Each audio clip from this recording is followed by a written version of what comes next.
What is up, everybody? Welcome to the Eddy Live podcast, episode number 210.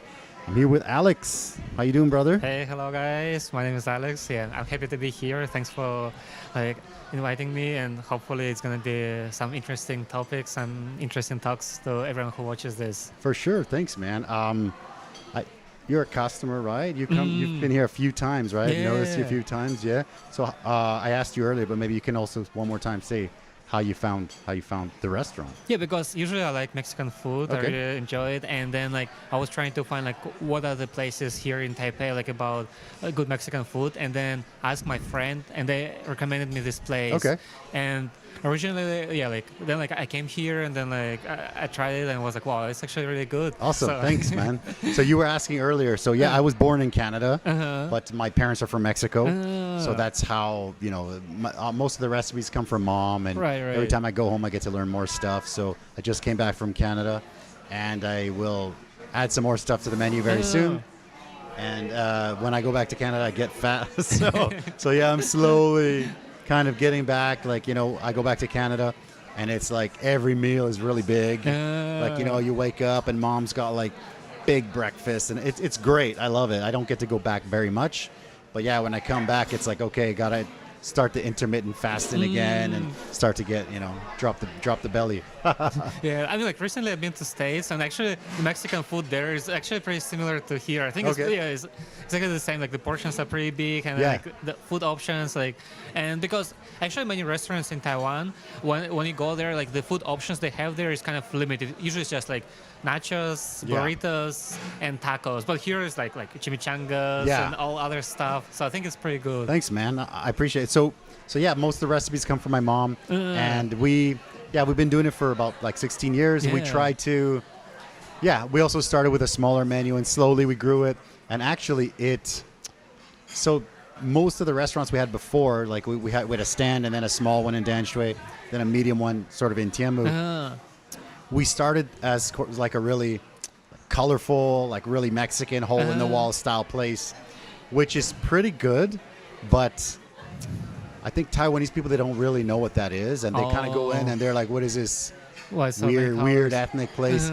So this place, we still have the same food. We added things like chicken wings and stuff like that, and so we kind of twisted it a little bit to make it a little bit more Western. And then with that, you have the local beers on tap, and it helps a lot. It helped us a lot, because when you focus on just Mexican, it's tough, because it's a very small percentage of people that know that. But if you want to go out, you want to get a Western meal, it helped us a lot. Right. Yeah. So and I think also here is more American style of Mexican food, right? Because there's two types. For sure. Yeah, for sure. So the food we make, it's still the traditional style, but we package it kind of more American, because we have done the really, really Mexican stuff and then packaged it as really, really Mexican stuff, and nobody knows what it is.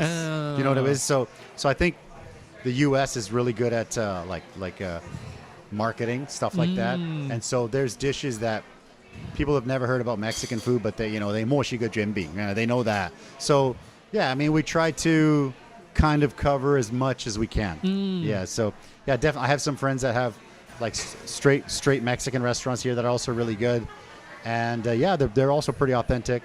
But we really try to cover as much as we can, because for probably the food business is tough, man. So for probably 10 years, it was break even for 10 years, and I'm telling my wife, I'm like, oh, next year. I'm like, okay, let's make this one a little bit more Western feel, and all the stuff that I miss from back home, like live sports and stuff like that. So yeah. 16 years is a long time. It's a long time, right? Yeah, brother. So you got to tell me what brought you to Taiwan. Okay. That's the first question always, right? Right. So for me, for myself, is that my parents, my dad, he used to work here, so he used to be an engineer here, and then I actually started to come here when I was a kid to visit him, because first he was living in Korea, then he moved to live here in Taiwan, and I would come here during the summer and visit him, and then when it comes to choose the school where I'm supposed to study in the future for my university, I had two options,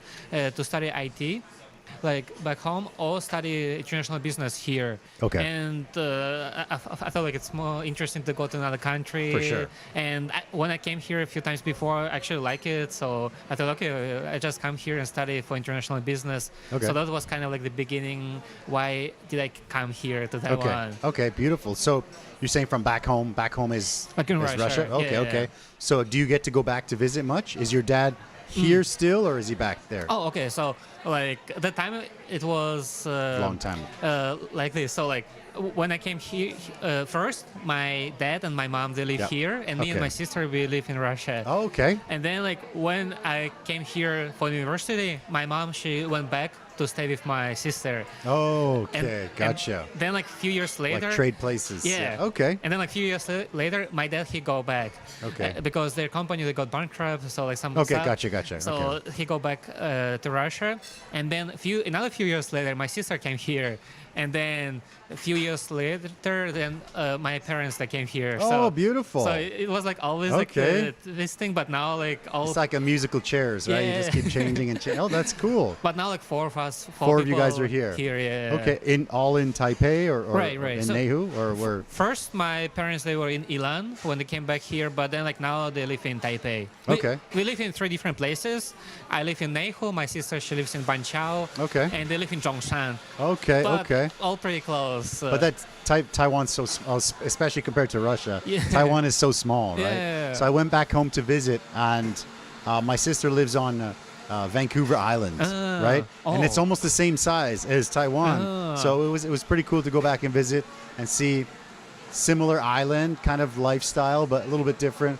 It was cool, man. But like in Beautiful, Vancouver yeah. Island, like will it be the winter there or no? So no, it's still same summer. It's still the summer, yeah. But, So yeah. But usually will it have the cold winter or no? In the winter, yes. It's very cool. The island is not too bad. So I live close to Alaska. Oh, like that's where that's I'm really from. cold. So it's cold there. Uh-huh. And so we can drive from my little town called Kitimat to Alaska in about 4 hours. Oh, okay. So from my town to Vancouver is about maybe 16 hours. So Canada is also quite big, yeah. Yeah, because I know like Vancouver is really cold, so It's pretty cold, yeah. Yeah. But so we're way north of Vancouver, so it's much colder. What about in Russia? Must be similar, no? yeah, it is cold. Must be but cold too. I don't miss the winter there because Yeah. like I remember like the last winter when I knew that I'm coming here, I was Yeah. like, oh wow, this is the like when I'm gonna come here. Like I didn't like the winter. I don't know. Like I much rather like the summer here, the really hot summer, than like Yeah. the winter like anywhere. For sure, I would rather take it's too hot over too cold, Yeah, right? yeah. So here it will be like maybe 39, 40. But where I live, the winter can be minus 30. minus 30, Yeah. minus 30. Even if you move inland, also minus 40, which is like, that's crazy. Yeah. Right. So I'll take 40 plus 40 over minus 40, right? Yeah. That's what you're saying. Yeah, same. I agree. But like I kind of feel like a lot of people, they say like, oh, I would love to live in the winter. But I think like when you live there like for many years, Yeah. you kind of getting tired of it. I think people always they want like the grass is always greener, Yeah. right? So if they're from like a little tropical island, they're like, oh, I want snow, I want snow. But if they live, in Somewhere- the snow, they're like, I want tropical island, Right. It always seems to be like that. Yeah. Yeah.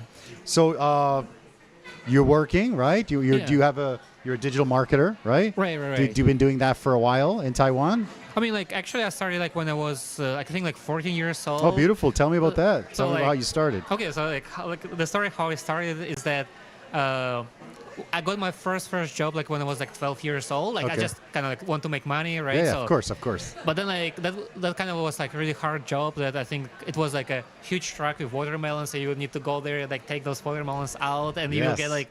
I remember like I got like I think like $180 for a whole day. Like working there is like you work whole day but you don't get like much money. Oh, that's crazy. Okay. And then like at 14 I started to work part-time at one factory. Yep. It's like a lot of vegetables there, and Yep. then like I need to cut those vegetables, and then like also like you work whole day but like you don't get much money.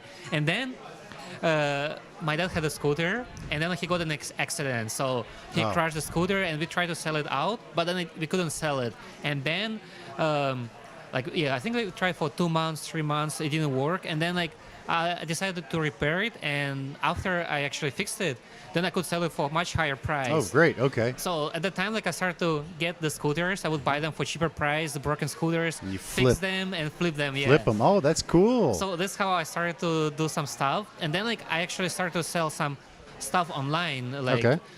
I think like when I was like 14 or 15 years old, I started to Wow. sell some stuff online. It was kind of like helping people with social media back home. I mean, like back in Russia, because there's like a VK. It's Okay. like similar to Facebook. So Okay. I was helping people. Does Russia have their own social media Yeah, platforms? yeah, yeah. Okay. Okay. They try. I mean, like they were on Facebook as well, but somehow people just Use the prefer local one. Local Okay. one, yeah. Sure.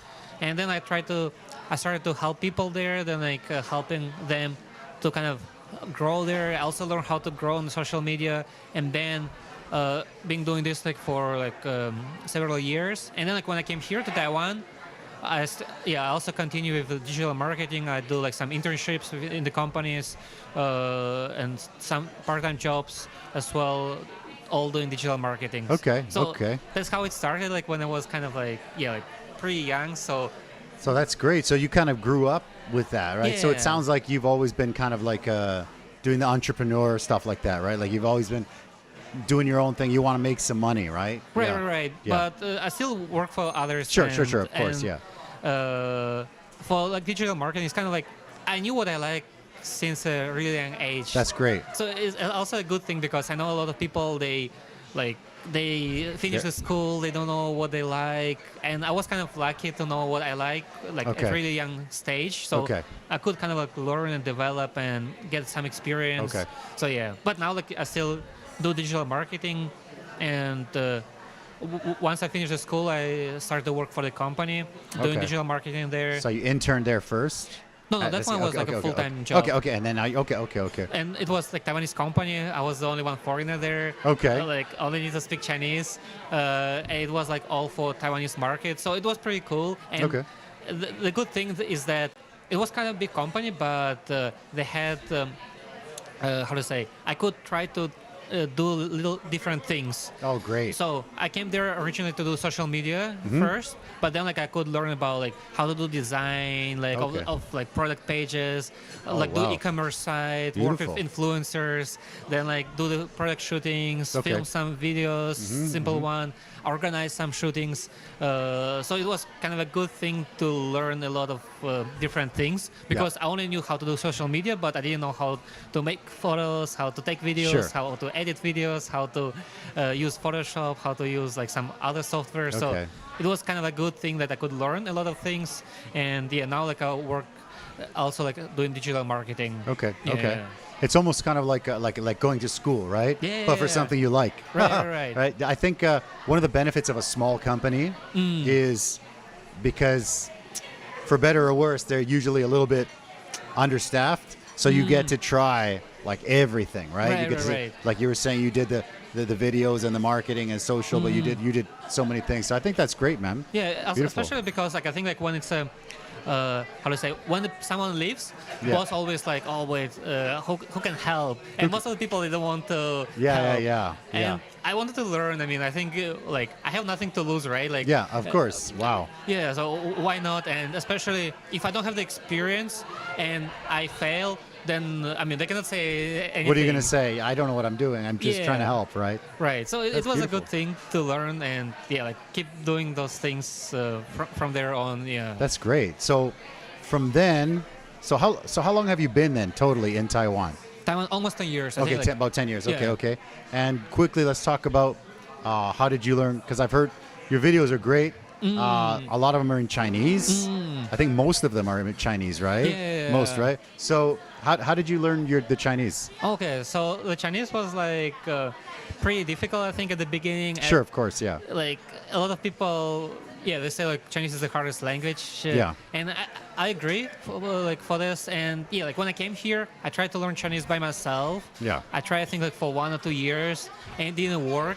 And then like 1 year during the summer vacation, I decided to take Chinese classes Okay. in Wenhua University. Wenhua Dashi, Chinese okay. called, Yeah. Wenhua Dashi, Yeah. It was Sounds like good. a 3-month classes. Oh, beautiful. Like the intense one? Yeah. Like 6 or 8 hours a day type thing? I think it was like I think like around 6 hours a day. Okay. Oh, beautiful. Okay. And okay. like from Monday to Friday, it was like only 3 months, and then like I improved like so much. Yeah. And after classes, I would always try to practice with people. So I usually use like Tinder, like to match with the girls, but I wanted, but not only to find a girlfriend, but also like to practice Chinese. So like we would That's match, so funny. and then like I will like do you want FaceTime, and then like we do FaceTime, and then like and then I try to practice what I learned, and also maybe I just learn like new grammar, and I will just try to repeat it as many times as I can, just That's like great. so it can stay in my brain. So yeah, that's how I learned. I only took like for 3 months, but I had a lot of practice opportunities. Okay. And then like I worked part-time as well. Like I worked like in restaurants, in hotels. I need to speak their Chinese as well. It helps a lot when you're forced to speak, right? Yeah. And that's actually a good tip for everybody if you want to learn and practice your Chinese. Get on Tinder, get on the Tinder and be like, hey, let's speak Chinese. Yeah. So I think that was kind of like the easiest way to improve is just like to practice. So my vocabulary is still quite limited, especially because I only had the chance to learn for 3 months. I wish I could learn longer, but I just didn't have time. But so my vocabulary is quite limited, but I just know how to say hard things using simple words. You know what? That's really similar. Like I've been here for 20 years, and my it's pretty smooth. But also when I have to get really deep, then I don't have the words to say it. So I'm also thinking about maybe going and just taking a class just to kind of just add vocabulary because I always get, I can get my point across, but instead of saying A to B, I'll have to use the words that I know, and it goes all the way around to explain that little thing. Yeah, so I can understand 100%. Yeah, but for you, like for 20 years, like, did you take the classes or just learn all by yourself? yourself? So about a long time ago, when I was changing from, so here's a little story. So I was changing from one school to another. I was teaching English, and one of the manager at the school I was teaching at, she didn't want me to leave. Right. Oh. And so I said, I finished whatever, so I'm going to go to another school. And then she says, I have your ARC, so you can't go. Oh, that's bad. It's bad. Oh, man. wow. I don't know if it's still bad, but it was really bad before. And so basically, you didn't even know the rest of it. I'll tell you the rest. So I went to the next school. I let ARC run out. I went to the next school, and then I would start the process again to get my ARC, and I got all the way to the end, and the government rejected my ARC, and so I asked why, and they said that the other school, the school that I left, they blacklisted me, and they said that I was really bad with kids, and they made all this bullshit up. Oh my God. And they blacklisted me, right? So I went back to the school, and I said, what the hell, what are you guys doing, right? And the lady, she was this, let's say not great looking lady, not a great looking lady, right? So, which is important if you hear the end of the story. She's like, yeah, we did that, blah, blah, blah. And she said, I can fix it. And I said, okay, so please fix it. And she says, well, what am I going to get? Oh. And I'm like, okay. And I'm like, well, what do you want? And she's like, well, I'm a single mom. And I'm like, what? No way. She's like, yeah, I'm a single mom. And, my husband left me a long time ago. And it's been a long time for me. And I'm like, So then I got on a plane and went to Hong Kong and got a visitor visa. Yeah. Oh, so it was, okay. because I was like, oh no, it's so bad. Yeah. It was crazy. So me too, hashtag me too, right? Yeah. So it's so funny. Yeah. So me too, like started like 15, 16 years ago, right? Yeah, a long time ago. But yeah, it's funny because I think it's hilarious. But yeah, at the time it was like, whoa. Yeah, very strange. Yeah. That's really bad. Like how they actually, like, they did not really a nice thing. It's pretty bad. Yeah. No, but Taiwan's great, man. I've been here for 20 years. I love it. I'm really like pro Taiwan. So definitely. I mean, there's a couple of bad things in here and there, but that's normal, right? Like every country gonna have a bad people. For sure, everywhere you're gonna have that. Yeah. But so. You're doing your digital marketing, and let's jump on to the next one. So now you have your YouTube channel. It's been maybe 3 years? Yeah, I think so. 3 years, something like that. I think recently you posted about just starting, 0 subscribers, right? Oh, yeah. I saw your recent post about that. So what made you start want to start to do a YouTube channel? Okay, so actually first I did some Instagram accounts. So I think I had like 5 or 4 Instagram accounts. And it was actually also to build a portfolio because I had an Instagram account and I wanted to kind of like, because I do digital marketing, so I need to prove that I can. Of course. I can do this. So at the time, like I built it like a few accounts. Like there was like one about traveling, about the food, about traveling in Taipei, and then like the biggest one, it has like I think like 120,000 followers. Oh wow! Okay. And it was like even a few years ago. I mean, like that time, like 120,000, it was like a lot. I mean, like it's a lot. Yeah, now it's not maybe like not that much, but like it's still a lot. It's still a lot. It's still a lot. Yeah.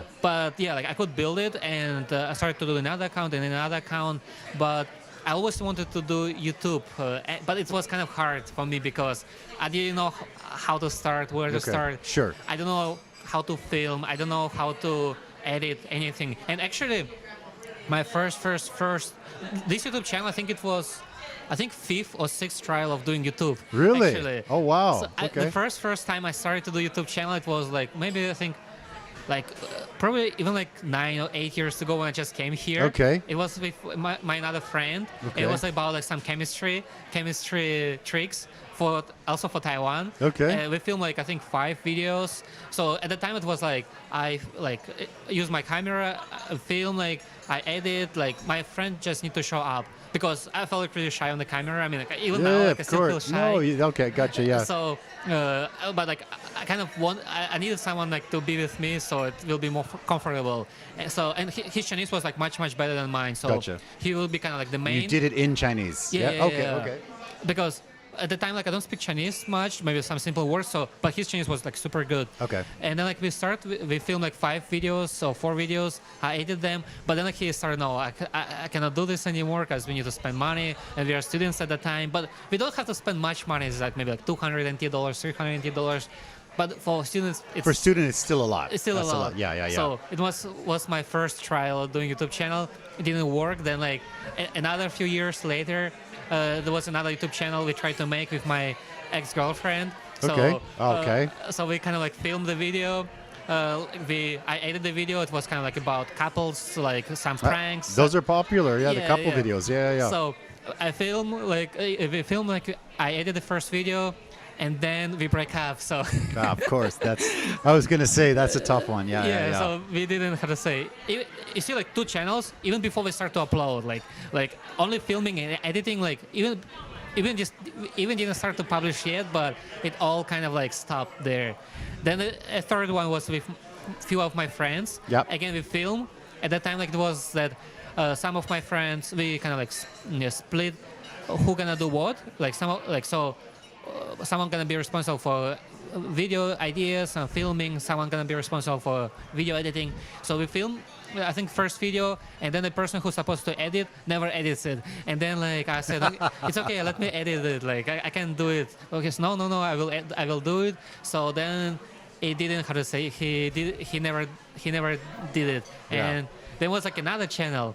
That was the first channel when we actually started to publish the videos. Okay. Finally. Good. Okay. It was like me and my friend. So in that type of videos, it was kind of like I'm gonna do the video ideas, gonna find like the guests and everything, and he's gonna be responsible for the production. Sure. So he's gonna do the filming and editing, and then like we kind of like do this channel together, and great. I'm gonna be in the front of camera, and he's gonna be the one who behind the camera. Gotcha. And we agree for 10 videos, so we kind of like do the 10 videos and see how it's gonna work. And if it doesn't work, then we just stop there. And so we do 9 videos, and he stopped on the 9 videos. He said like, oh no, I cannot because for the 9 videos it didn't work well. Okay. The views was kind of like really low, like maybe like 80 views, 100 views. So he said like, no, like we're not gonna do it. I cannot do it. I cannot continue to do it. So let's stop here. Yeah. But we had like the video number 10, which were filmed, and I said he just give me the materials, and I said okay, I just gonna edit the video, and then like I start my own channel. I started to publish. So for the new channel, I just decided okay, I do it all by myself. I film by myself. I edit by myself. I all do by myself because like it was so many experiences when I tried to do it with someone else, but it didn't work. Yeah. I mean, I'm not saying it's never worked, but I just had the bad experiences. Some people, they could find a good team, the great team. For example, I had one Instagram account. I have one Instagram account with my friend, and we do like the food photos, and that one works really well. But for the YouTube channel with some other people, it didn't work. So I decided to do it by myself, and then I started to film the videos, publish the videos, and then like one of the video, which is supposed to be number 10 video on the previous channel, I published on my new channel, and then that one like blew up. Okay. Yeah. So you guys were almost there. Yeah, we almost. Right? Oh, it was okay. like It's like the meme when you're digging for that diamond, right? Yeah, and you're like just far away, and then you quit, right? Right, okay, right. okay. But you kept going. Yeah. So like then like I just like continued from there, and then like just keep doing the videos and like all the way until now. How did your friends that quit feel about that? I mean, they're happy for you, or they're like, we should have kept going. I mean, we're still friends, Yeah. but they just didn't feel how to say because when you do YouTube channel, like for me it was not for money, it was for kind of like the interest. Like I really like to make the videos, but Yeah. for the friend, like it's more like for money. So like, as I think, like maybe it's not, but like Sure, for sure. You need to invest a lot of your time in Yeah. it, but then like the outcome you get is not that big, right? Yeah, Like, yeah, for sure. In terms Yeah. of money, in terms of anything else. So like You for have me, to like it, right? yeah, I mean, so that's why like for me, like I didn't quit because I didn't do it for money. I did it for like the interest, because I really like that.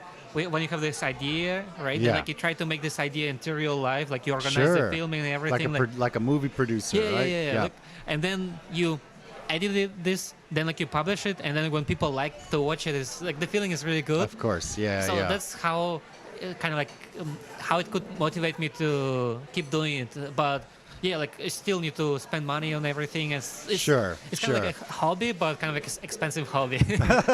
Yeah. Oh, tell me about it, man. I mean, geez, look around. So me too. I started doing it because first I was a big Joe Rogan fan, and I love podcasts. And you do look like a Joe Rogan a little yeah, bit. just like this, like with the restaurant, you meet like so many people and so many stories. Like you have like a professional MMA fighters, and you have YouTubers, and you have comedians, and you have CEOs of big companies, and everyone comes to eat. Yeah, right. And they all come and they all chat, and they all have a pretty good story, and they all think they have no story. That's the funny thing. They're like, I'm boring, I have no story. Then you get them on, and they're like, oh, that was great, you know. So I always think I'm always chatting, and then I think, this would have been. Just if I just put 2 microphones, it would be great, right? Right. So then I slowly started to do it. Same thing. I had a GoPro, and I was using it, and there was many times where I was chatting and it would just turn off, and it's like beep beep beep, and it would turn off, and you're like, oh shit, the GoPro is off, like oh no, and then you slowly kind of upgrade. Then you kind of learn about all the tech stuff, yeah. So I think the audio stuff I'm pretty good at. The video stuff I'm still kind of new. So yeah, I'm just testing out this new camera. No, but your setup is really cool. And thanks, man. Appreciate it. Yeah. And I think the audio is the main part all the time. I was uploading it to this software that would kind of send it to Spotify and iTunes. I was doing that for a long time. I just stopped recently, so I gotta get back on there. Yeah, because then it goes to like everywhere, Google Podcasts and iTunes and everything. So it's pretty cool. Yeah. So and it's fun. I love doing it, and the chat is always good. For me, this is like I'm super busy. I have a daughter and a wife and a business, but this is like my night out. So so thanks for coming, brother. I appreciate it. Thank you. It's always my pleasure to have someone here, and especially someone like yourself. You came here. You have a unique story, and the YouTube thing is great. I love it. I love doing it. I actually want to go do more things outside. So that was another reason why I got kind of an expensive camera. So I'm like, I got to push myself, but we'll see. We'll see how it is, because I'm always like these microphones. Like I'm a big fan of like Elvis Presley, like old stuff. So that's why everybody's like, get the Shure SM7B, and I'm like, I want to get that, but I still like, the Elvis Presley microphone. So I don't know. But maybe like with this kind of setup, like you could go like do some like street interviews, like ask people, right? Some questions. I want to do that. So when I went back to Canada, I brought a little setup with me, and I did a couple podcasts there. and I was like, oh my god, the audio is good. It's just DJI wireless mics. Oh, and they were great. And I had these little small rig like things where I clip it, and so definitely I want to do that. And I think you've done that, right? You've done kind of that. So how do people react when you, like, because I'm also like, not shy, but I was always super introverted. So to just go up and be like, hey, I'll do it. Tell me about that. I mean, like for me, like I tried not for this channel, but before. I actually even tried like the prank channel, like it was like about like social experiments, like trying like to lose, like for example, the first video we tried to do is like we walk on the street, then we lose the wallet and see like how people gonna react. And in Taiwan it was like, in Taiwan everybody gives it back. Everybody gives us, we're like, oh wow, that's so cool. And like, for example, there was like one time we drop it and literally we walk away like 100 meters or even more, and then like it was like one little girl, she takes it and she runs out to us and like give it to us, and we're like, wow, that's so cool. That's beautiful. Yeah. And like for me, like it's really hard to do kind of like the videos where you actually try to interact with a stranger on the street. Yeah, that's tough. It's tough. It's tough. Also for the people who like on the street, like it's like a lot of people, they kind of like shy and they don't want to be in Taiwan. on the People are camera. very shy, especially, right? Yeah. So there was like one time we do the kind of like a pickup video. It was like a girl and she comes to the guys and try to pick them up. But then like it didn't like all the reactions kind of like, because for the videos, like when you want to be when you want to make a good video, you want to get this good reaction, right? Yeah. Because people, they watch the video for emotions, but if they watch it and there's no good reaction, there's not good emotion that they can get, then there's no like kind of, then it's not gonna work well. So I think for this kind of videos, it cannot be like particular on the people's expression, but instead it can be like of something what they say. Like if you ask them a good question and they answer something interesting, then I think it would work really well in Taiwan. But it cannot be something that, oh, I'm gonna prank you or do like a zombie prank or something like this. Because it's a little bit negative thing, and then like I don't think it's people gonna could get it, and then a stranger could get angry maybe, right? It's tough. It's tough. So, I like that prank where there's you go to like a Home Depot or something, and then people will have like 2 buckets, and then whenever I see that, I laugh. They'll go up to somebody, and then they'll throw a bucket on their head. Then they put a bucket on themselves, and then they take it off, and they're just like, and they look at the person like, "What's going on?" And the guy's like, "What the?" That's my favorite. Every time I see that, I just laughing. That's crazy. But you don't know how people will react, so it's crazy. So I think like if you do the pranks, it should be at least with positive end, right? Like for it's not something negative. So what do you think is like in Taiwan a successful recipe for a YouTube video? For YouTube video, I mean, it should be the question that everyone wants to know the answer for. So something that people want to know, but something that they not necessarily knew before. Maybe they didn't know that they want, they didn't know that this something that exists, and they want to know the answer for this question. So this is, I think, kind of like the best part, because all about YouTube is kind of like about curiosity. So you want to make sure that you have this kind of a curiosity about your video, about the thumbnail you make, about the title you make, about the video. I was going to say, how important is it? I know, but just I mean, it's super important. Like the thumbnail is kind of like the main thing. Like then you need to make sure that the thumbnail matches the content as well, because when you make the content different with the thumbnail, people click on it, but then when they see it's different, they're not gonna. They leave. They leave, and they're gonna be angry, and they're not gonna come back again. So you want to make sure that your thumbnail and the video itself, the headline matches, and the thumbnail. And it's catchy. Like the thumbnail need to be really catchy. The title need to be catchy. The topic need to be catchy. Then like people gonna click on it, because right now like. There's like so many different videos, because before, maybe like 10 years ago, 5 years ago, it was like about the quantity then, but now it's about the quality. So like people, they try to make upload like every day, then it might not work as well as you do like one good video, but maybe like once a month or once a week or once in 2 weeks. So I think this is how it changed. And because so what do you think is a good number? I mean, every channel's different, right? Like a once a week or twice a week. Like what do you do for videos for yourself? For ideal situation. I mean, ideal, I think it would be like once a week. Okay. But for me, like, as YouTube is more like a hobby for me. I still have like full-time job. I still have some, Yeah, of course. Of course. So sometimes I cannot do like every week. So it would be like once a week or like at least like once in 2 weeks. Okay. Yeah. Okay. Beautiful. And unless like I get burned out. Like if I get burned out, then it'd be like once a month or. Burnout is crazy, but it's tough. I mean, it can happen in any industry, and I know that right now. Kids, like the number one thing they want to do is be a YouTuber, right? So I mean, what kind of maybe advice? Because I know a lot of full-time YouTubers. We know a lot of the same people, right? Yeah. Like Lucas and all those guys. So they're doing it full-time, and you know, people think that it's a super. I mean, it is great. It's awesome. People think it's super like glamorous, but like some guys will say, you know, they're in front editing like 12 hours a day, right? Yeah. So it's pretty tough. So what would you? Is your goal to get full-time YouTuber? I mean, not necessarily full-time, but for me it's more like for fun. Like as I said, like it's a hobby. Like YouTube is not like, I mean, like I don't even like, I think like even profit-wise, like I spend more money because like the first time I burned out, I couldn't edit videos by myself anymore. So like I find the editor who are gonna edit for me. But not the full video, it's kind of like the main part of the video, but still some parts I will do by myself. For example, intro part, because I think it's really important, so I'm still gonna edit by myself. But yeah, like I think for anyone who wants to do YouTube channel, you need to make sure that you can do it a long time without money, without getting any profits. So you need to be like some people like to do hiking, right? Like when you do hiking, you don't do it because because you're gonna get paid for doing hiking, right? Exactly. So yeah. If you can do like YouTube like for like 2-3 years without any money, like without like any hope for getting money, then I think you have a good chance to succeed.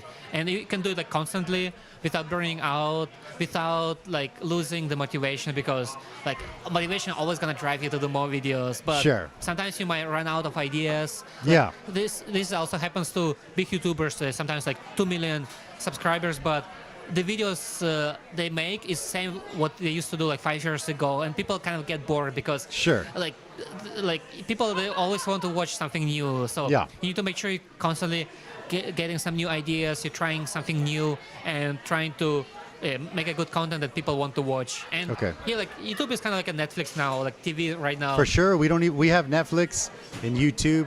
That's it. We don't. Well, I have the UFC Fight Pass. That's it. We don't have like cable TV. We don't have like Disney or Hulu or whatever, all the other. I don't even know all the ones that are there. We have Netflix because my wife likes to watch like Korean drama, and YouTube. We have YouTube Premium because the restaurant we use YouTube Premium for music, and then so I get the family account, so I use YouTube Premium. That's it. So people, they even don't watch TV right now. So actually a lot of channels, they move from doing like only TV, they also move to YouTube. So I think YouTube is something really a long-term thing. Like it has got good potential, but the competition there is going to be like higher and higher. So you need to make sure that you make something that people want to watch. Sure. I agree. I agree with that. Yeah. I also think it's funny because my daughter's 11, right? And she grew up. She doesn't even know that there's a TV, right? She just knows YouTube. She knows Netflix because we have it for movies. But that's it. She doesn't know about anything else. And it's just normal for every kid now that it's just YouTube. There's no cable TV or anything like that. Like, it's just YouTube. Like if you look back, like I don't know, like even a little bit longer, there's like a radio. I think like your daughter. Radio. Sure. She will have no idea. Sometimes I'll show her stuff like that, and she'll see like I think at my. This time when we went to Canada, she saw a phone with like the cable, you know, one of those old phones, and she was like, "What is that?" Like it's a phone, and she's just like, "Oh, it was a pay phone." She saw a pay phone, and she's like, "What is that?" I said, "It's a pay phone," and she's just like, "But everybody has their own phone. Why would they need a pay phone?" I'm like, "Well, it was not always been like this. It wasn't always like that, right?" Yeah. So everything you see, like it's how to say, everything is developing. So you like. Even YouTube is gonna develop more. So when you make the content, you need to make sure that it's something that people want to watch. It's kind of like people gonna spend their time on watching your content. So it should be something that they can get something out of it. Like it's either emotion or knowledge or something else. Yeah. Like it's not like when you watch a movie, right? Like when you watch a movie, you start to watch it because you like the idea, but then like when you finish watching the movie, you kind of like got a good like kind of like feel happy, right? Yeah. Like you didn't know like how it's gonna end. So that's the same with YouTube. Like when you make a video, it should be like a little movie. It doesn't necessarily need to be the high quality, but the idea like need to be a really good idea and make people be curious about what's gonna happen, like what's gonna happen in this video. So I also we talked about the gear a little bit, right? So I know a lot of like other YouTubers that bigger YouTubers and stuff. They just use the cell phone, like, so I think that a lot of people think, I can't start because I only have a cell phone, right? But I think, you can basically start with almost anything, right? I mean, maybe like 10 years ago, 10 years ago, it would be a good excuse. I cannot start because of I don't have the camera. But now, like your iPhone 14 is much better than the GoPro that I started with. For sure. I don't think it's a good excuse anymore. It just shows how people want to do YouTube. Like if they say like, I cannot do because of this, because of that. That's they're just saying like about their motivation. Like if you find those excuses not to do it, then like maybe it's not for you. One of the things about YouTube that I found is when people they treat it kind of like a business, like their business, like they're their own boss. It makes a big difference. And I also like being a business owner. I find a lot of similarities because I've met so many people that are like, I know how to make a burger, or I know how to make a taco. I know, and then they're like, they open, and then the first month, the restaurant's empty, and they're like, oh my God, what am I going to do? Like, when you have to keep going, you have to be going. You're not going to. People will think, I make a really good burger, so I open, and then I'll be full every day. It's like, it's not like that. It takes a long time. Right. You break even.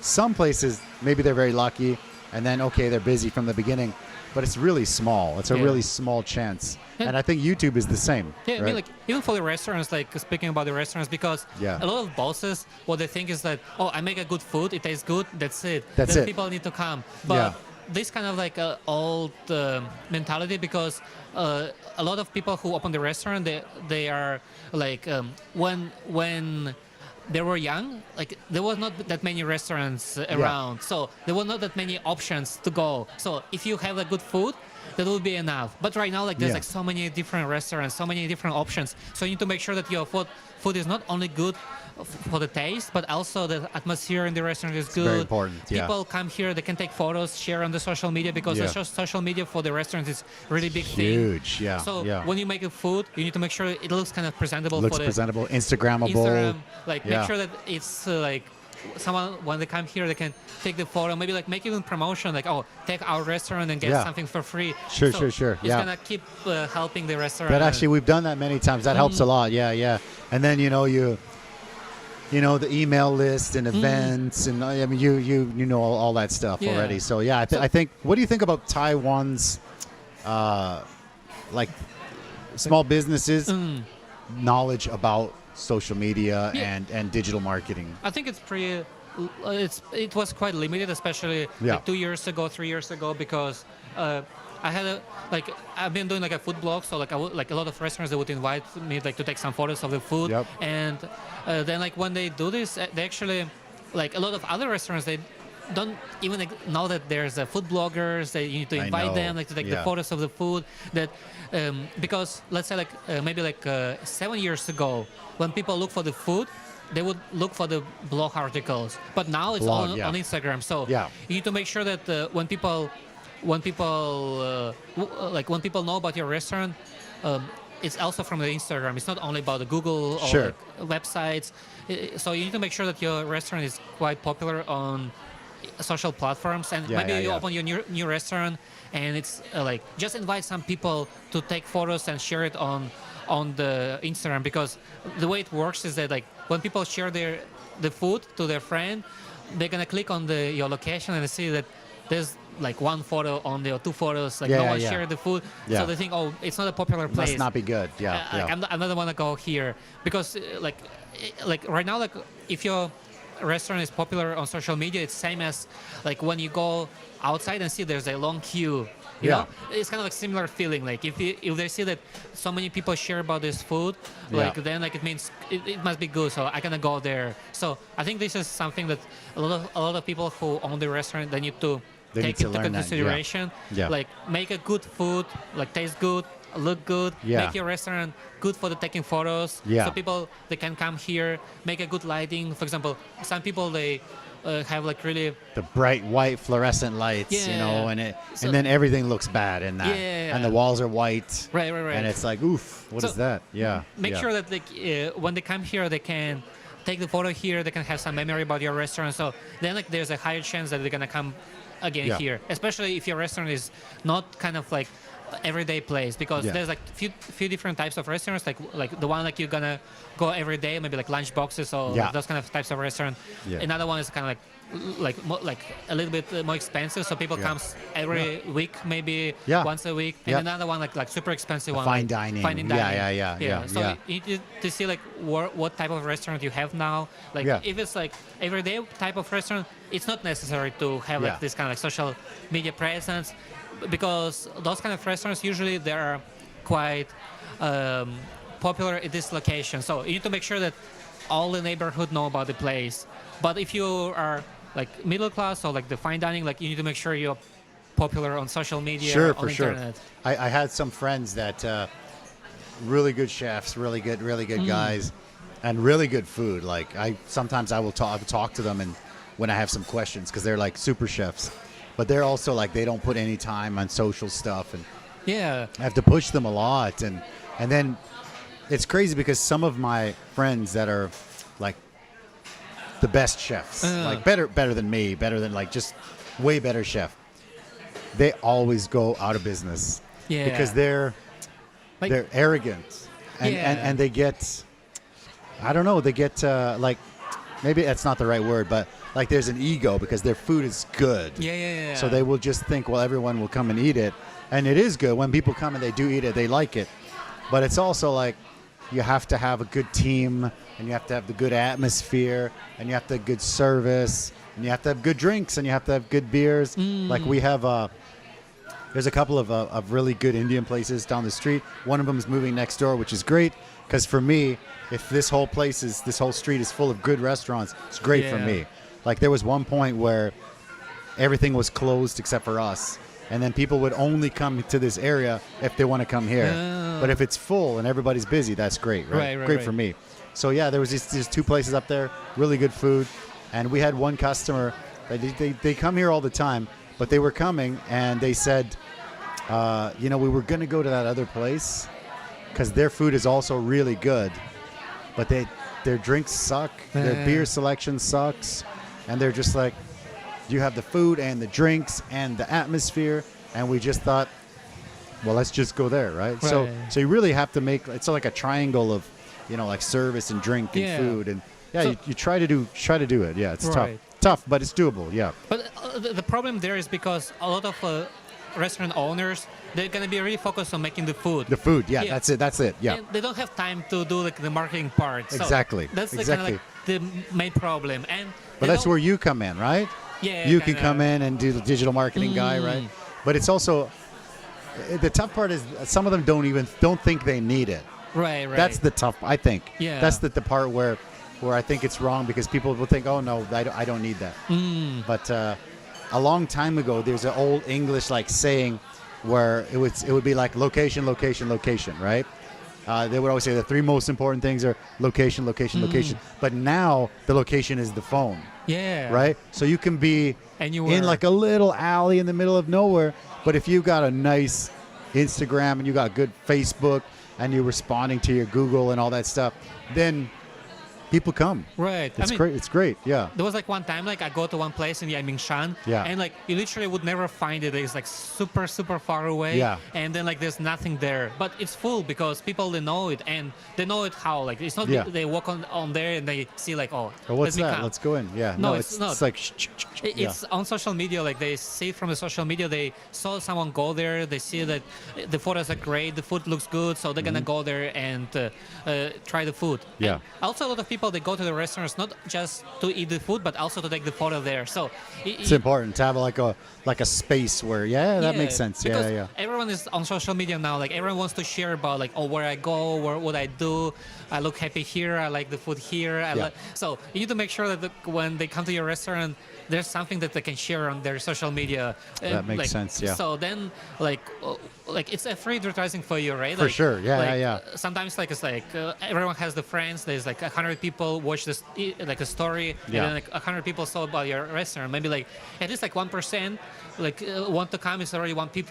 person. So that's great. No, I agree 100%. And it's all for free. So why not? Why not? Right? Yeah. So let's talk a little bit more about your channel again. So you went to like the interviews route, right? Right. So you're doing like the interviews and like trying different foods and stuff. So what caused you to sort of like change? Let's say I'm going to go that way. I'm going to do the interview style. I mean, I tried like different types of content. So it's always like trying and see what people want to watch. Yeah. And I try like other types of content, but maybe it's not necessarily more interesting to people. Sure. So like I try to try something new all the time and keep the one like the most interested to people. Okay. So the interviews, they have been working great, and also because I'm the foreigner, so sometimes like when I interview people and they share about their experience in Taiwan, I can think, oh wait, this is actually how I feel about it as well, or maybe it's different, and then I can feel like, oh wait, this is actually interesting. I never thought about this. So, and I kind of like to talk to the people, know about their story, about their like how did they come here. Awesome. So the same. Same thing. Yeah. So I just like how they think about this. How to say? It's kind of like, let's say like iPhone, right? Like it's like two friends talking about iPhone. Like you share what things you like about iPhone. I share what things I like about iPhone. So same about like Taiwan. Like I share like what they like. They share about like what they like about Taiwan. I share what I like about Taiwan. I also share what they don't like, and that. Of course. So, I think it's great. Yeah. So it's not always kind of like some people they want to do it only like what I like. But I feel like if there's something you like, you also have some things you don't like. For sure. And of course, it's always how you improve. Like you always improve by thinking what things you don't like. This is only the way you grow. And that's why I actually like to ask all the people I interview about what things they would change. What things they don't like, they would change. Like if they have a chance, like let's say if they're president or if they're a magician, like what they can change, what they would change about Taiwan. I think it's a kind of like a good thing to know. So the things that people would change, is there like a common? Is there kind of a common answer somewhere, or is it just so different? I mean, like driving, sometimes it's like kind of similar. Some people would say the weather, mosquitoes. Okay. But some of the things are quite interesting. Like I saw your one with Cole. Huh? Cole was talking about. Remember Cole Fogel, right? Yeah. So I was watching that one today, and he was talking about the school because he has kids, and there's too much homework, which I agree 100%. Yeah. Some people would say this, with and the homework. I actually agree with this part because in Taiwan the school system is kind of like I'm not sure. I'm not like the judge, but for my kid, like I don't know, like if it's a good thing that he would study or he or she would study like all day long, like from like 8 to like 6 or sometimes even longer. So and then homework. They come home, their brain is tired. So like I saw like a lot of kids, they have like a white hair when they're like like little kids. I mean like they're young, but they already have white hair. And the worst part is that they don't have time to know what they like to do. That's the worst part. They do all the things like for like 11 years, 12 years, but once they come to the school, to the university, or even after university, they don't actually know what they like to do. That's the kind of like the worst part, I think. I think they get burnt out for sure. And then what else happens is they have to choose. It seems like they have to choose a career like super early, like 15 years old or something, which is not everybody knows that. Right. I mean, 99% of people, when they're 20, they still don't know, right? So to choose to be like, okay, you have to go to this special vocational school because you scored this or whatever, and a kid is like, what are you talking about? I just want to play video games, go to the park, right? So it's tough. So I have a little girl as well, and definitely, I know how it is for sure. She goes to local school, and it's definitely tough. I think it depends a lot on a teacher. Like her grade 3-4 teacher was like an older guy, and he's just like traditional guy, lots of homework. And then now her grade 5, 6 teacher, so she's in grade 6. It's like a younger guy, way less homework. So it's right now it's not bad. Yeah. Right. But yeah. there's another thing. Like I'm not sure if it actually works in this way, but because here in Taiwan they're gonna change all the classmates every few years, right? Yes. So I kind of feel like by doing this, they actually cannot build a good relationship with like a long-term relationship. So like because of this, it's actually kind of hard for them. Like when they start to work, they only work like for 1-2 years, and they gonna change quickly because they're not used to have like a long-term relationship. That's what I feel like. I'm not sure if this is actually how it works, but that's actually spot on. No one's actually really said it like that because it's very true. My daughter, she would have to change every 2 years. Yeah. And for me, I have friends from kindergarten still now. Right. I'm 45. I have friends from kindergarten, right? Yeah.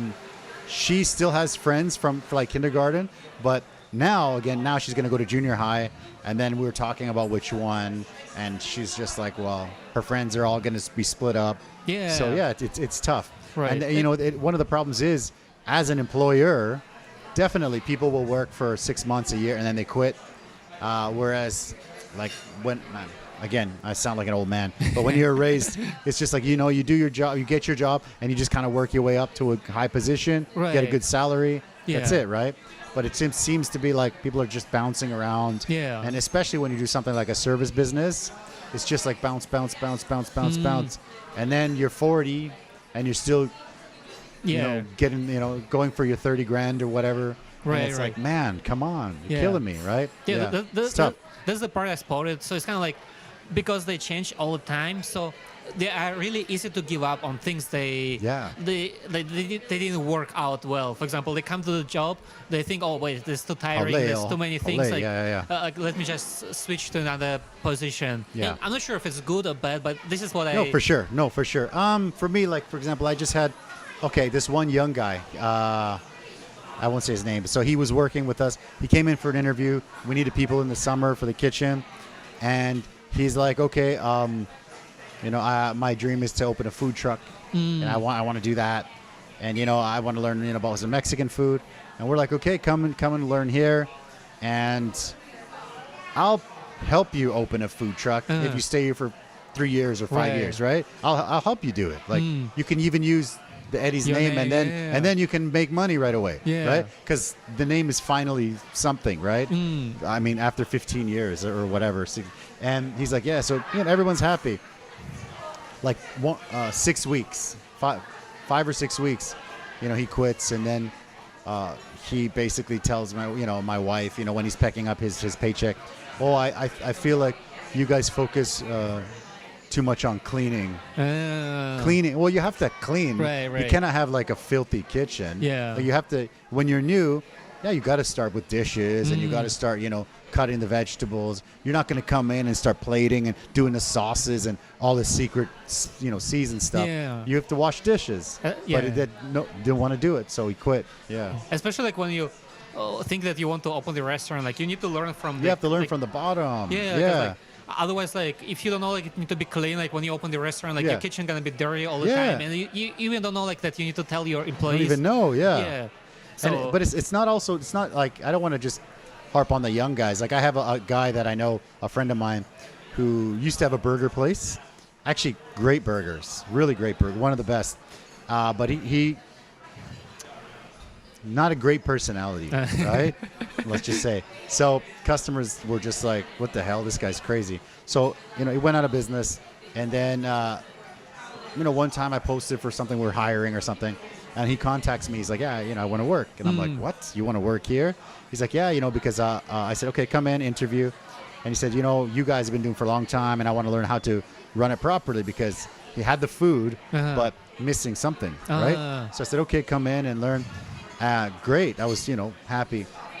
But usually, again, when you work with your friend, within a month, you tell him something, and he's just like, oh, no, you guys don't know what you're doing. You should be doing this. You should be doing... I'm like, what? You came here because you want me to show you what to do.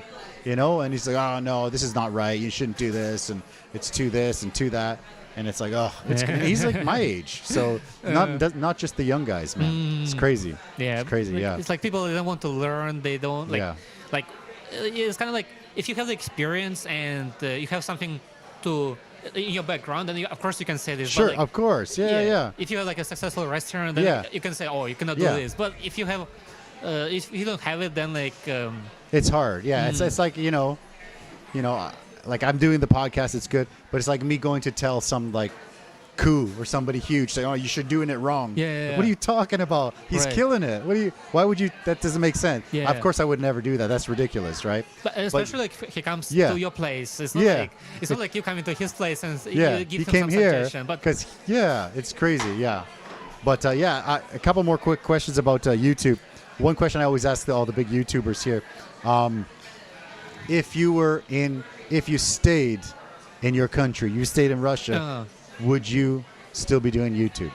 I don't know, like, cause actually at the time, when I wasn't sure like if I'm gonna come here or not, I was almost getting to the flipping cars. So I guess that was like that would be my direction. Very different. Yeah. So very different path. Yeah. Like I wanted to do marketing, but the place where I used to live, it's really small. It's like a small, like a small village. Like there's like no one knows about the cameras. No one knows that you can make videos. Even like if you make videos, people are gonna be like, oh, wait, that's weird. Like, what is this weirdo walking around with it? So I don't know, like if I would do it. So like it's something I wanted to do, but when you stay in different place, like some things is kind of really hard for you.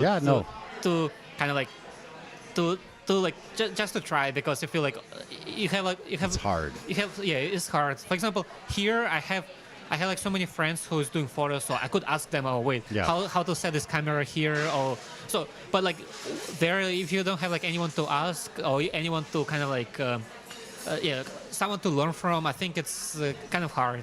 Yeah. You know what I was saying, that I asked that question to all the big YouTubers, and their answer is all no. No, it's all no, because they're like no. Even when I went back to Canada this time, we went to the island and we took an 18-hour ferry from there to my hometown, which is like a cruise, right? And we brought out a camera because it was great. We do a little vlog, and everybody's just like, who is this idiot? You know? And you're walking around and it's really weird. It feels it's much harder. So I think Taiwan is awesome because it's been giving us all these opportunities and stuff. And I got to meet someone like you, some of these other guys that are doing YouTube. And then one more question about that. When I started this, I had like a couple 100 subscribers or something. Then I started to look around at other people doing podcasts and interviews and stuff. And then I found like guys like Lucas and stuff with really huge channels. And then I was like, okay, well, I was so hesitant to ask, hey, maybe you can come and do one. And then when you actually get the guts to ask them, they're so cool. They're like, hey, yeah, sure, let's do it. And then they come and they start, say, oh, this is the mic I use, this is what we use. And they will talk for like hours, and it's so friendly. So I think that the YouTuber community is so friendly here. I would agree with this part. I mean, I even could add more that is like, when I came here, I was like I really didn't like to take photos of myself. I don't know why. Like now I regret a lot. Like I don't have like many photos when I was like younger, because I was like kind of like, oh no, I don't want to take photos. I don't like to smile. I don't like to be on the camera. I was like so shy. But then kind of like being here, it just opens you up, and then like you don't need to be shy. You can take photos, and like so that's kind of like, I think a good thing about Taiwan is that like you can you can be yourself here. Like that's the good part.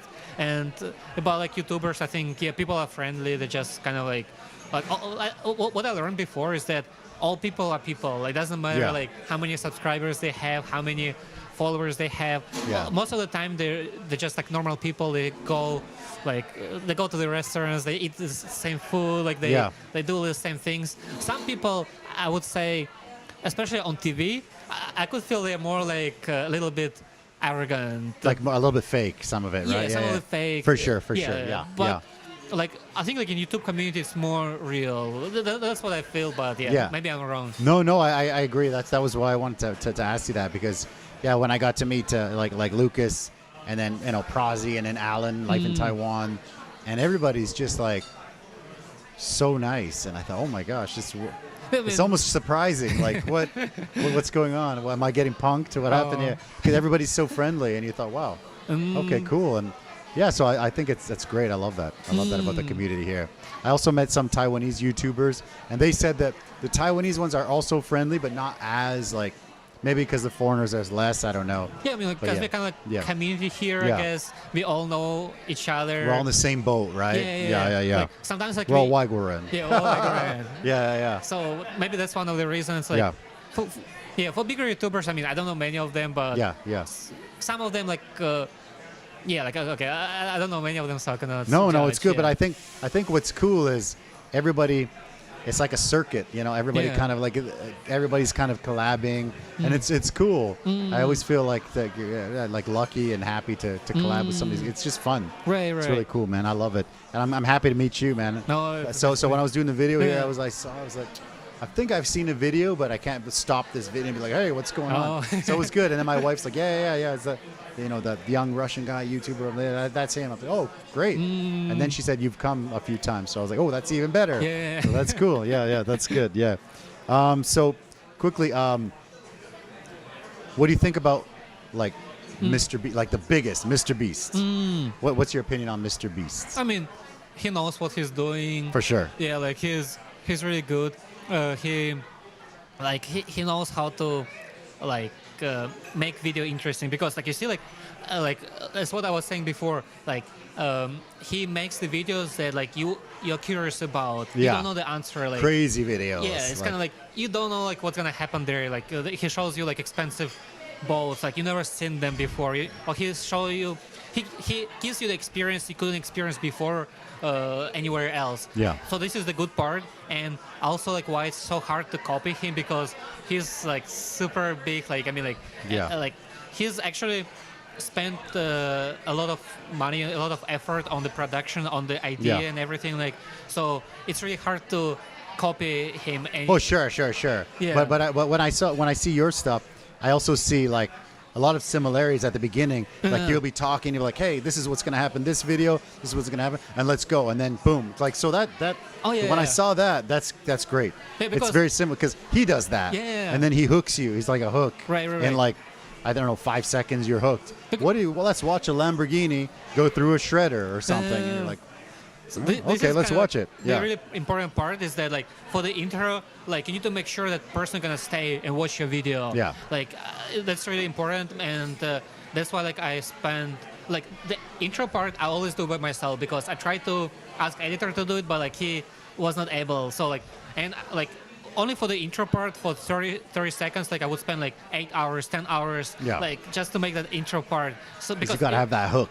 To have this hook, like to make sure that is it interesting, is this what people want to know or not. Yeah. Sometimes it works, sometimes it doesn't, but that's what I try to do, and that's what I'm trying to do. And for Mr. Beast, I think he's really good. Only like one thing, like if I'm like on his team, like I would change is like for the thumbnail. Like I can like the one part I think it's always the same, right? Yeah, like the just like his big face, and then That's the part I think like it's not really. I don't know why they have like so many teams, like team members, and like it's literally the same photo of him with different backgrounds. Yeah. So I feel like he could change like at least like different photos, with different expression. Okay. That's the part I think like could be improved on his channel. Gotcha. Yeah. But I'm not a Mr. Beast. No. But if I'm on his team, like I would say like, oh, let's try different thumbnails with different expression. Like don't be always the same expression, because people getting tired. Like people getting like when they see like all the time like the same stuff. Their like, attention is like span is like going down. Real like a goldfish, they say now, right? Like 5 seconds. So like they kind of getting used to your face, and if it's the same all the time, they might be like, oh wait, maybe I saw this before, so let me scroll. That's true. That is true. Because sometimes, he just did a airplane one, flying airplanes or something, right? And I look at it and I'm like, did I see this one already? And I'm thinking, I'm like, I think I've seen this. And then I look at it and it's like, 8 hours ago. I'm like, oh, no, I didn't see it because it said 8 hours ago. But yeah, if not, I would have thought I seen it already. Right. Yeah. So that makes sense. Yeah. That's the part I would kind of like do differently. But the rest, I think, I mean, that's pretty good. I mean, like one thing, like it's kind of like to make some videos not only related about the money, because some of the videos is only because it's so expensive, like the people, billion-dollar boat or something, right? Yeah. So people kind of getting used to it. So it's gonna be harder and harder to surprise them in the future. Okay. So that makes sense. Yeah. So there should be something that not only because of money, not because it's expensive. It should be like some of the video ideas not related to the expensive thing. Yeah. Okay. Yeah. No, that makes sense. Like, you know, but again, $1,000 Wagyu or whatever. Yeah. No, definitely. Man, that was awesome. That flew by so quick. Couple more questions. Do you have any favorite spot in Taiwan? What's your favorite spot in Taiwan? Spot, yeah. Could be restaurant, could be city, very area. Like Hualien, I think is really good. Hualien's nice. Okay. Yeah, it's so beautiful there. Okay. And I think like I would, because I didn't have the chance to live outside of Taipei. Okay. But like if I have that, maybe like I work from home, I would definitely go like to live in Hualien at least for a few months. Okay. Go to Kending to live there for a few months. Kending, of course. How about you? Like I love Kending for sure. To be honest, I love Kending. For living, actually, this area is great. Tianmu is so good. It's great for the restaurants, great for the school. They got big parks for my daughter. They got the movie theater. Got good restaurants. So Tianmu's been amazing for me. But so for me, I've lived all over Taipei. Yeah, Tianmu's been amazing. But of course, Kending's for sure beautiful. Yeah. Last one, man.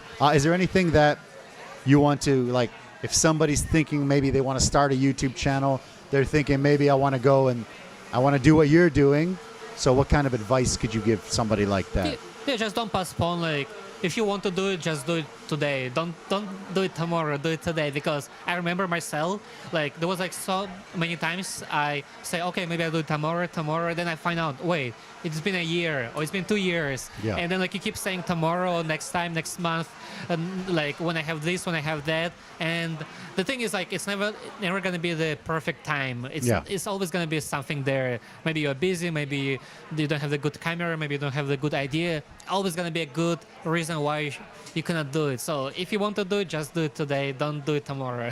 Don't waste time, right? Yeah. And also, I think sometimes when you tell people, they're very like discouraging, right? So I would also add, don't listen, because everybody's always like, like I always say the same thing. But when I was going to start this, when I was starting it and I was setting it up, one of the first times, not really a customer, just a guy that I know, just an old guy. I was like, he's like, what are you doing? I was like, I'm going to set up a podcast, interview people and stuff. I love doing that. And then he's like, well, let me ask you a question. And I'm like, oh, no. He's like, here we go. Oh, God. And he's like, does the world really need another podcast? And I'm just like, I don't even know what to say. I'm like, okay, we'll see. We'll see. Okay, I got to go. See you. I don't want to talk, it's just like, but yeah, definitely. But there's a lot of people that are like going to discourage that. Right. But yeah. I mean, it's, a lot of people, they're kind of like haters inside. Sure. They feel they maybe didn't succeed in something, so they want to kind of like pass it on someone else. They say, oh, I couldn't do it. I mean, like, I don't say that that guy. For sure. Else, but it's because like he didn't succeed on something else. Yeah. Maybe like back then, like he tried or maybe he failed. So he kind of like has this kind of like negative thing. I can't do it. Nobody can do it. Yeah. But I think like, I mean, everything you do it for yourself, right? Yeah, so for as sure. long as I love you're happy, like, why you should care, like, what other people say. 100%. Just do it. You don't need to make it exactly different to others. Try something similar. I mean, like, go, like, try to copy someone you like. Maybe you like to watch someone, like, try to make similar video. But when you do it, like, it's not going to be exactly the same because you have your own way, you have your own vision. So like even though like you try to copy the same idea, like the way you're gonna prosecute it is gonna be different. I mean, same with the restaurants. Like there's like many Mexican restaurants, but it doesn't mean that you cannot open another Mexican restaurant. Of course, you're gonna be different. So there's the beautiful. same thing like with YouTube or anything else. I think it's if you like it, if you feel like there's something you happy to do, like it's something that you can do it without money, without anything else. Just do it. I love it, man. Man, thank you for having me. Thank you for coming. Look forward to some more future interviews, some more collabs. And in the description below, I've actually attached the YouTube channel and your Instagram. So if anybody wants to contact this man, description is below. Thank you. Thank you guys for watching the show, and we'll see you next time. Bye-bye. Bye.